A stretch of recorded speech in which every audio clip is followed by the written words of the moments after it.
məqsəd ya yeni məhsulsa bunu tanıtmaqdır istehlakçıya, müştərilərinə, ya hər hansı bir tanınan məhsulsa onun bazar payını artırmaq üçün, satışlarını artırmaq üçün və yaxud da istifadə müddətinə az qalan məhsullar olur və yaxud outlet məhsullar geyim sahəsində bunları stoklardan təmizləmək üçün, qarşısını almaq üçün sürətli kampaniyalar, aktivitələr eləyirlər ki, həmin məhsul satıb bitirsinlər.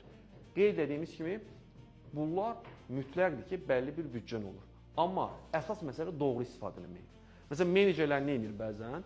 Yeni məhsul tanıtmaq üçün olan kampaniyadır. Adətən yeni məhsul tanıtmaq üçün olan kampaniyaların büdcəsi çox olur.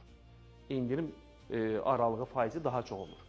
Məsələn, verilir ki, sürətli şəkildə tükəticiyə, istehlakçıya getsin, o məhsulu tanıtsın. Məsələn, şirkət fikirləşir ki, primitiv bir misal getirəcəm.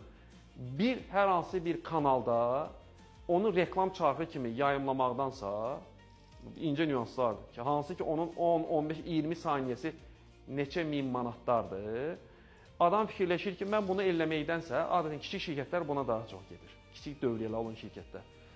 Mən onun 1/3-ni xərcləyərəm, amma birbaşa istehlakçı xərcləyərəm insanlara. Zaten böyük şirkət deyiləm, kapasitem kiçikdir.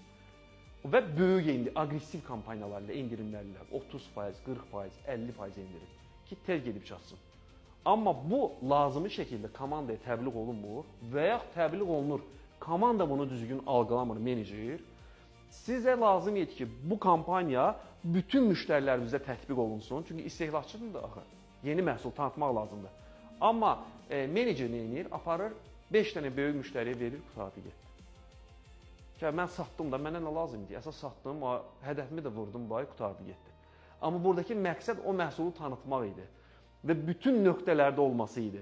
Düzgün şəkildə bölüşdürülməsi idi ki, hər evə, hər istehlakçıya getsin.